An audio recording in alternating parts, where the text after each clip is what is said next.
I'm hauling second cut bales.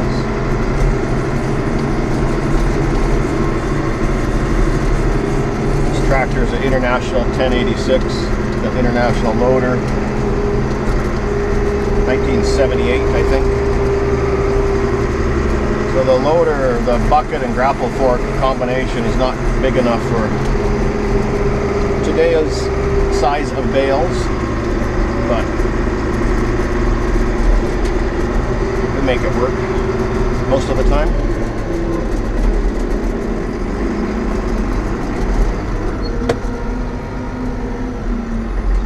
Got 186 second cut bales off of this.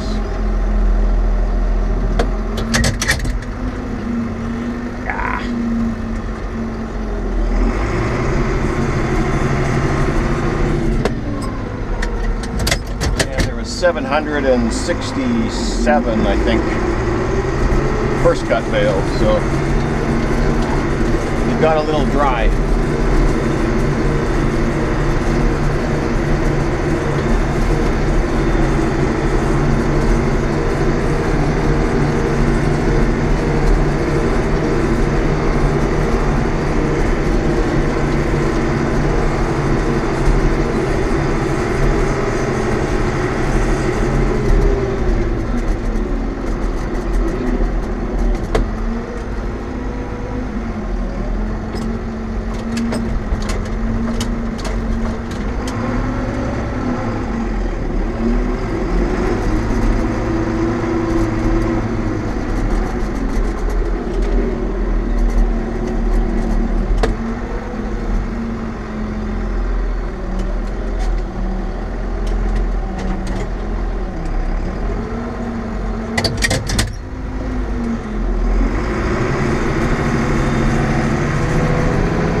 The developer that owns this land called us before we did the second cut, telling us to do the second cut in a hurry because they were going to be coming out to start stripping topsoil. There's a pipeline that runs from about that bush over to that bush over there, and they're going to develop everything on the north side of the pipeline first. So I want to make sure I got all those bales off. So I think I've got, I have to take another load from there. I think I've got pretty much all of them out of their way in case they show up tomorrow. Now they said that at first cut as well, that development was imminent, but nothing happened, so eventually it's going to happen. Come on. They put a bunch of stakes up there marked stockpile, so they're going to stockpile the black dirt there. So that's some evidence that they're actually going to do it this time. It's a 200-acre field, so I think the development was for 40 acres, so we still have 160 or so minus that acreage there and the headland bush or whatever, but it'll still be a decent sized field for a few more years maybe.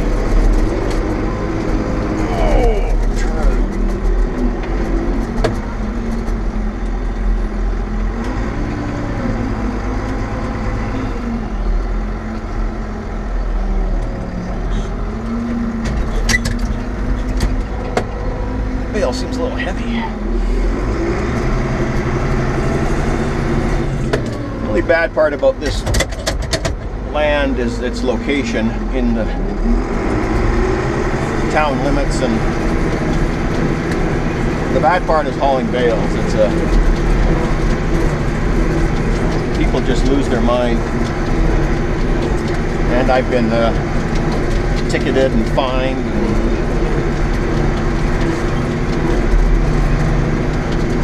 Not my favorite thing to do. I didn't haul the first cut because I'm hauling 12 at a time because I'm scared to put on 17. I'll get arrested for that. So it's a 33-kilometer one-way trip home from here, so to haul 760 some bales and get them off before the second cut really starts to grow a bunch. And to do it during July, during the tourist season here, would be eventful, so I don't do it. I didn't even want to haul these. I tried truckers that hauled the first cut, but they're so busy right now with straw and snow moving hay that they said it was 3 weeks before they could get here. So with the developer saying we're coming, needed to get the bales off, so 186 or whatever, it's not so bad. I've hauled 5 loads already, so, and I've got the part off I think that needs to get off for them. With Labor Day, all the tourists will be fleeing Sylvan Lake here pretty soon, so we'll see what the road is like and how long I haul.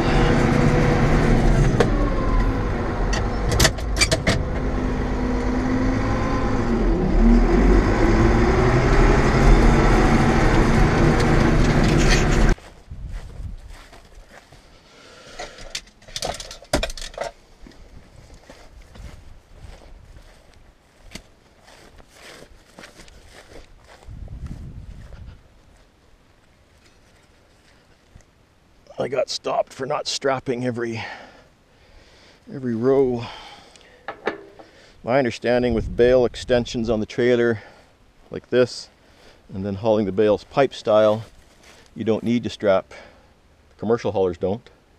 The bales can't. You don't need to strap the front row because the bales can't go this way.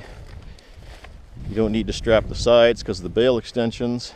The only ones you need to strap are the back row, which really can't go anywhere on this trailer anyway, but so that's what I was doing, was just strapping the back row. I got pulled over and read the riot act. And then I'd hired guys to come and haul. They hauled the exact same way, only strapping the last row. Went through DOT check stops and were told they were fine. So I have no idea what the rules are. But ever since then, I strap every row.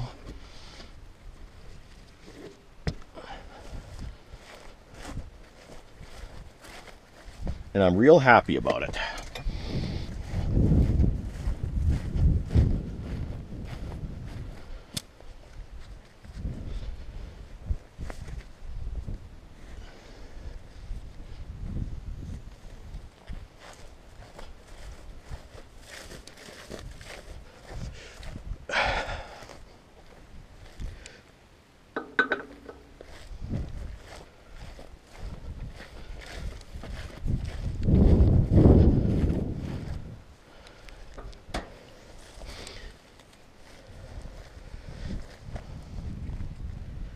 May have, well, not may have, why is that not in the right place? Found some land 2 miles from home that we'll be farming next year, so we'll still be farming this, but I may not bring all these bales. Why is it not coming through there? I may not be bringing all these bales home. We might be selling some. So it'd be nice to not have to haul these 33 clicks one way. I don't know how many miles that is, 15, 18, something like that.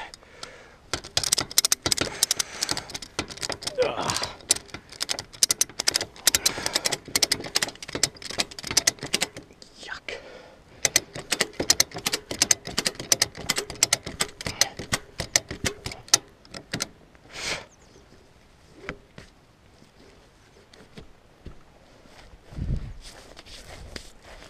It's nice hay, that's for sure. Save that one for last.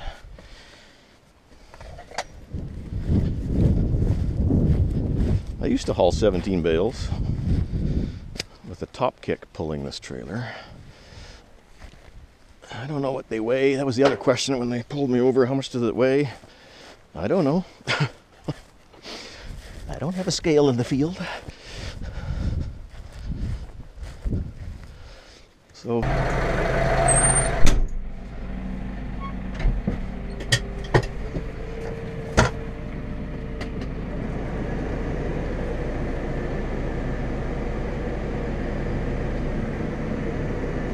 this is a little different experience than the 1086. So I filled up that yard. I put the 60 second cut bales in that bale yard over there, if you can see it. So there's pretty much no more room there, so we'll put the rest over here, and then I'll have to put up a temporary electric fence. And I gotta turn the heifers into the rest of this field once I'm done hauling, just in case they go through the fence while the gate's open over here. I'm not exactly sure how I'm going to stack these. Those are last year's bales that were left in Sylvan that I hauled. Those were hauled by the self-loading and unloading guys. I think I'm going to put these this way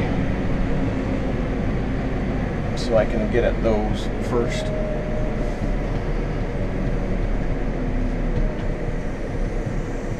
I have quite the pattern out here.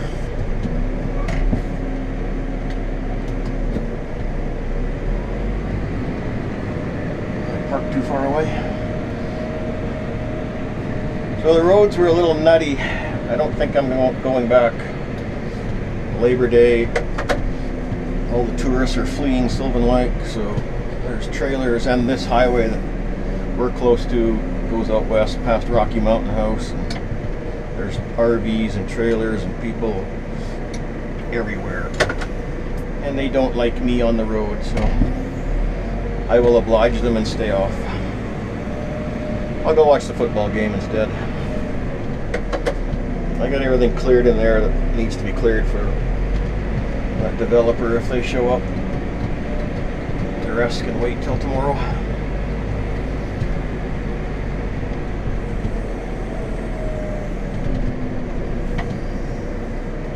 Try not to touch these bales. If you don't touch them, then they keep pretty good. If you touch them, they mold right where they touch. Stacking that way is not how I want to stack bales, but I also don't want to restack 767 bales, so just kind of have to put up with it if you're going to use those guys to haul. It's not too bad. I fed from stacks like that last year, and there's some mold in them, but this year we're not getting any rain, so it should be even better.